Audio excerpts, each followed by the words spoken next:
Hello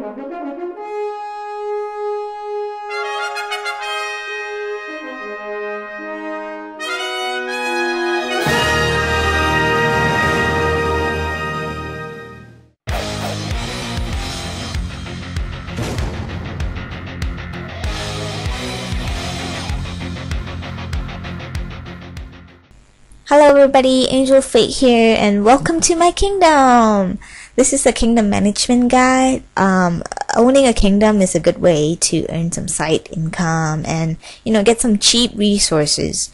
So the basic requirements is you have to finish Throne of Miscellania to even get to your kingdom. It's highly recommended to finish Royal Trouble after that. You have to make sure, number one, that your approval rating is always at 100%.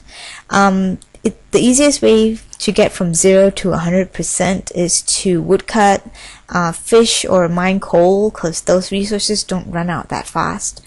You always have to have funds in your coffer. A minimum of 750k per day. But it's recommended if you have a week's worth of funds, which is 1.3 mil. And you have to make sure that none of your workers are idle, because idle workers still take money from your coffers and do not give you anything back. That is a shitty way to lose your money.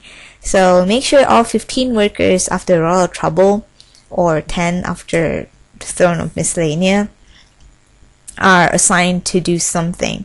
And if you want to stop your kingdom from working, don't put your workers on idle, but take out all your money, then your kingdom will stop working. What's gonna happen after that is that every day your approval rating will go down. So once a day you have to visit your kingdom and get your approval rating up. You can use the Ring of Wealth or the scroll from Clue Scroll to get there if you have the money.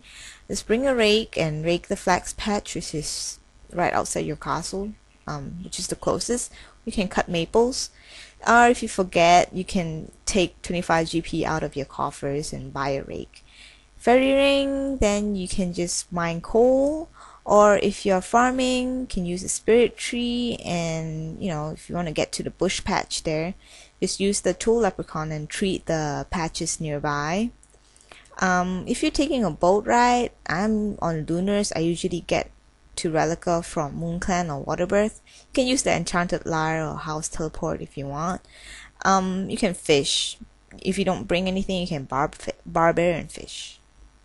Alright, the profit that you make is highly dependent on the GE price, so remember to check the GE price or the calculator or whatever references you have, and redistribute your workers according to whatever is most profitable on that day, because no matter how many days you've waited, the things that you collect is dependent on whatever settings you have right before you click the collect button.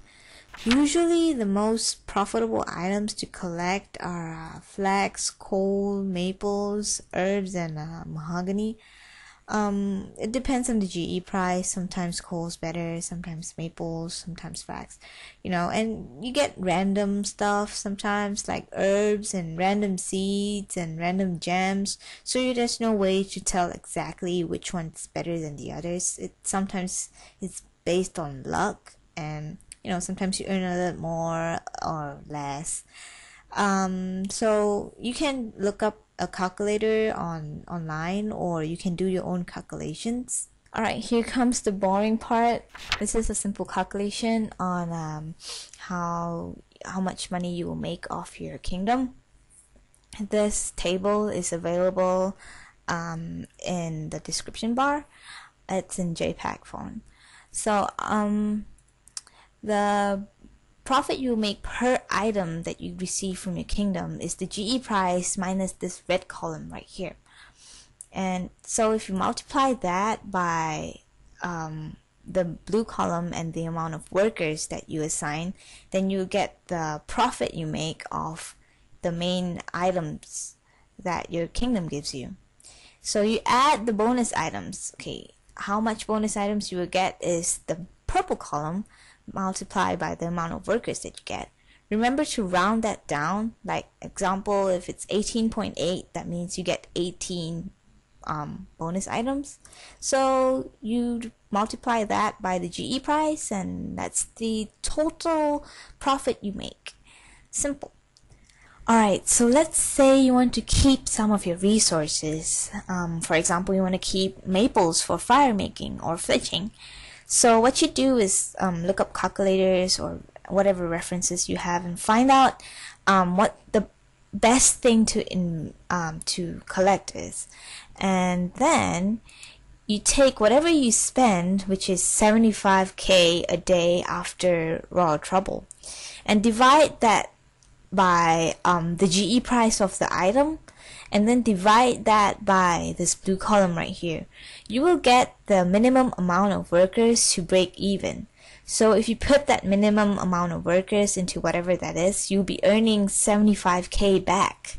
So you can put the rest of your workers into whatever you want to collect, and you basically get free resources. This formula also applies for the bonus items as well.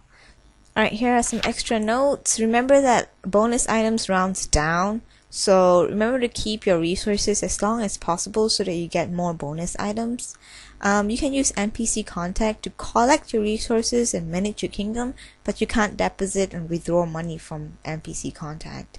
Hard permanent tasks, you can use flat packs from construction to pay for your coffers, but it's not really worth it. If you have done the medium permanent tasks, you get higher approval rate, and there's a shortcut near the boat that you can use.